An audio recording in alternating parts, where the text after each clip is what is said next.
उसके चाचा चाची उसके साथ रहते हैं और उनकी खुद की एक छोटी बेटी चिंकी भी है। हर रोज की तरह चीकू आज भी स्कूल जा रहा है। चाची जान, आप मुझे स्कूल में साफ कपड़े पहनाकर भेजा करो ना। अच्छा अच्छा, अब तू मुझे सिखाएगा कि कपड़े कैसे पहनाते हैं। तू जानता भी है कि कपड़े साफ है या मैले। चाची जान, स्कूल में मैडम रोज बोलती है कि साफ कपड़े पहनकर आया कर।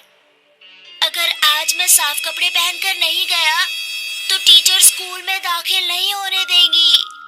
कह देना कि मैं रास्ते में खेलते हुए आता हूँ। पहले मैं शहजादा बनकर स्कूल जाता था। हाँ हाँ, क्योंकि अंबानी की औलाद है ना तू। चाची जान, लंच दे दो। रात का खाना रखा है, उठा कर ले जा।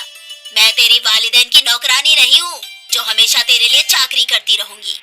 चीकू गंदे कपड़े पहनकर और रात का खाना लेकर ही स्कूल के लिए पैदल निकल जाता है। स्कूल घर से कुछ फासले पर है। चीकू रोते हुए आगे बढ़ता है। अब मैं स्कूल जाऊंगा तो मैडम मुझे मारेंगी। मेरे कपड़े बेहद मैले हैं और खाना भी बासी है। मैं रास्ते में ही बैठ जाता हूँ। मासूम चीकू की ये बात सड़क के किनारे घर बनाकर रहने वाली एक राजकुमारी के कानों में चली जाती है। राजकुमारी सिर्फ नाम की राजकुमारी है, वैसे वो बेहद गरीब है। अरे बच्चे, यहाँ आओ। तुम इतने मायूस क्यों हो? क्या नाम है तुम्हारा? मेरा नाम चीकू है। मैं स्कूल जा रहा हूँ, लेकिन मेरे पास ये रात का खाना है। मेरी मैडम ये देखकर बहुत मारेंगी। अच्छा, लाओ अपना लंच बॉक्स दे दो, मैं इसमें ताजा खाना डाल देती हूँ। राजकुमारी चीकू को खाना दे देती है। और बताओ, तुम्हारी अम्मी आज बीमार है क्या? मेरी कोई अम्मी नहीं है। अरे, तुम ऐसे मन छोटा क्यों करते हो? मैं हूं ना तुम्हारी अम्मी। नहीं, मैं किसी को भी अब अपनी अम्मी नहीं बना सकता हूँ, क्योंकि मेरी चाची भी शुरू में मेरी अम्मी बनी थी और अब मुझे तनिक भी प्यार नहीं करती। खाना भी गंदा देती है और चिंकी को बेइंतहा प्यार करती है। अच्छा ठीक है, अम्मी मत बनाओ, लेकिन सौतेली अम्मी बना लो और रोज स्कूल जाते वक्त रोजाना मुझसे खाना ले जाया करो। चीकू खुश हो जाता है और आगे बढ़ता है, लेकिन रास्ते में तभी चीकू का ख्याल आता है कि उसकी ड्रेस मैली है और टीचर तो उसे अभी भी मारेगी।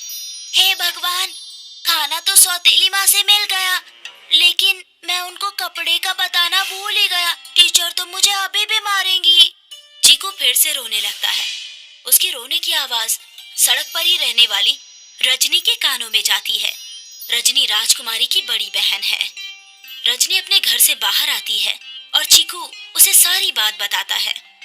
घबरा मत चीकू, तुम भी मेरे बच्चे जैसे हो। मुझे ऐसे मत बोलो, क्योंकि मेरी चाची भी शुरू में यही बोलती थी, लेकिन अब मुझे मारती है। अच्छा बाबा, मैं भी राजकुमारी की तरह तुम्हारी सौतेली अम्मी बन जाती हूँ, फिर तो तुम्हें कोई परेशानी नहीं है ना? नहीं, फिर ठीक है। अच्छा रुको, मैं 10 मिनट में तुम्हारे कपड़े साफ कर देती हूँ और तुम्हारे लिए एक जोड़ी कपड़े और ले आऊंगी और तुम रोजाना आकर साफ कपड़े पहन लिया करना, फिर तुमको मैडम कभी नहीं मारेंगी। चीकू खुशी खुशी खेलता हुआ आगे चलता है, लेकिन तभी उसे ख्याल आता है कि उसके जूते भी पॉलिश नहीं हुए हैं। मेरे जूते भी पॉलिश नहीं हुए। मैंने तो इस बारे में अम्मी को बताया ही नहीं। अब क्या करूं मैं? कैसे स्कूल जाऊं? मैं स्कूल के लिए लेट भी हो रहा हूँ। किस्मत से इस बार भी चीकू का दर्द राजकुमारी की छोटी बहन रेनू के कान में चला जाता है। ये तीनों बहन पैसे से ही गरीब हैं, लेकिन दिल की बहुत अमीर हैं। चीकू की बात सुनकर रेनू ने भी अपने दिल के दरवाजे के साथ साथ घर के दरवाजे उस मासूम अनाथ के लिए खोल दिए, जिसे अब 2 अम्मी पहले ही मिल चुकी थी। चीकू रेनू को अब तक की सारी घटना बताता है। मेरे शौहर जूते पॉलिश का ही काम करते हैं और तुम रोजाना आकर अपने जूते पॉलिश करवाया करो। ऊपर वाले ने इंसान को इंसान की मदद के लिए ही बनाया है। मैं आपके पास नहीं आऊंगा। क्या हुआ? क्यों? ये बात मेरी चाची ने भी बोली थी और अब मुझे रोजाना ताने देती है। अच्छा बाबा,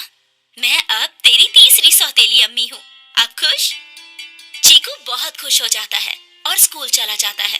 अब चीकू खुश रहने लगा और रोजाना स्कूल जाने लगा।